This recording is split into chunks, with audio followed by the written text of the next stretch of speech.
So this is going to be a short video on a couple of Ukemi exercises you can do. Ukemi, specifically here, I'm just talking about the physical interaction of safely falling to the ground from throws or trips or whatever. So I'm not going to talk about what the nature of Ukemi is, or following or leading or any of that.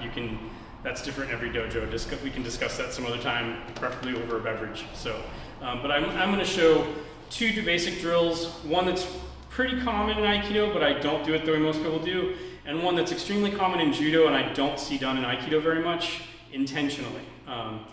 And so the first thing we're going to look at is what Judo typically calls the side fall.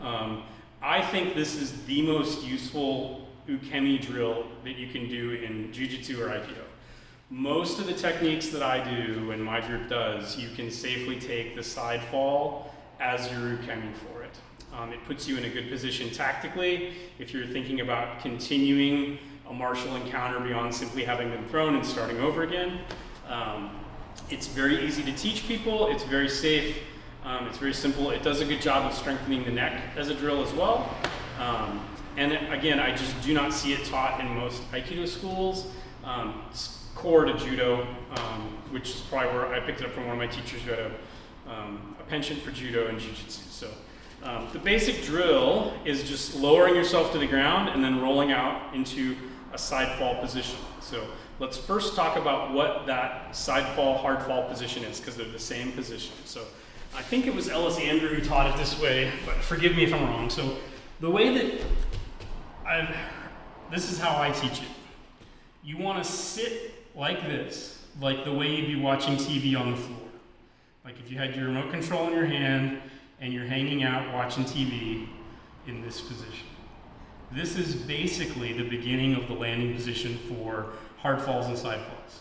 To get into the actual position, what I'm going to do is I'm going to relax my lowered leg a little bit, and I'm going to let this hand go straight out to the ground. Heads up, I'm looking that way. Remote control pops over here in front of me. And then you can just do a little tap to kind of remind yourself what that position feels like. So this position here is how I teach high fall or side fall position. This is basically the right position. I am of a loud Ukemi school. I don't believe in soft Ukemi. It doesn't work the way my school does throws. I think if you're making a lot of noise, that's going to be better. I train on mats. If you can land, I've fallen like this on concrete and hardwood. It doesn't feel great, but I didn't hurt myself, which is the point of Ukemi. So, boom, that's your position.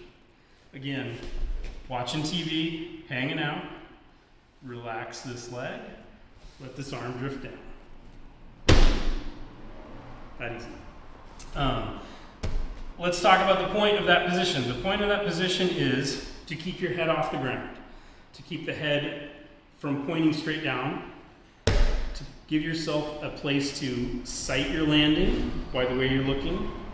The slap helps dissipate the impact across more of your body. And then by bending this leg, I keep the joints, the bones of the joints off the ground. I was originally taught this as a straight leg fall. Again, you're keeping the ankle bone off the ground. That's the point of this. My jiu-jitsu teacher, Niyamoto, has such big calves, he can actually flex his foot this way and his calf will keep the ankle bone off the ground. I don't, so I just can't land this way. Like, that's kind of where knowing what your anatomy is and how that relates to what is correct is really important. This is correct according to him, but I cannot use it because I will hit my ankle bone into the ground every single time. So I'm going to draw this back. By flaring the foot, I've pulled the ankle bone up off the side, but my leg is still soft and relaxed. So that's my position. And how to get into it. Side fall. So a side fall is basically what happens on osotogari or so many other throws, and it's a great way to practice the landing position. Eventually, if you're doing like a hip throw or a bigger throw, the landing position is the same. And that's the important part, is getting your body aware of how to get into the right position on the ground. Everything else can change, but if you know how to get into that position and where to look for the ground, things are usually going to work out pretty well. So for the side fall, this isn't very graceful. It doesn't look fantastic. It's not really pretty. It's not a gorgeous roll. There's no floofiness of the hakama making that cool fluttery sound. You know, it is what it is. So I'm going to fall this direction. And what I want to do is go straight down. I don't want to throw my body out that way. That's hard on your shoulder, and it's not an efficient throw, and it's not how the throws work. So what I'm going to do is transfer my weight onto my right foot, let my foot sweep across, and then I'm going to lower myself down as hard as I can. Straight down. Notice that my center of mass is right here. Center of mass is still basically in that same spot.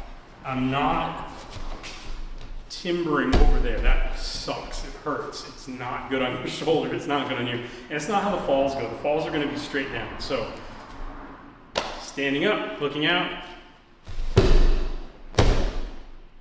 Same position. Right? Cool. So that's the basic how to get into the position and a basic drill. Next, let's look at what a lot of people call the fish flops. So the fish flops are going from side to side. I'm on one, flip over to the other side.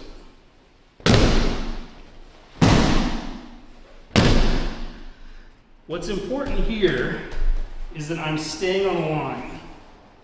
So I want my whole body lined up on this line when I get to the other side.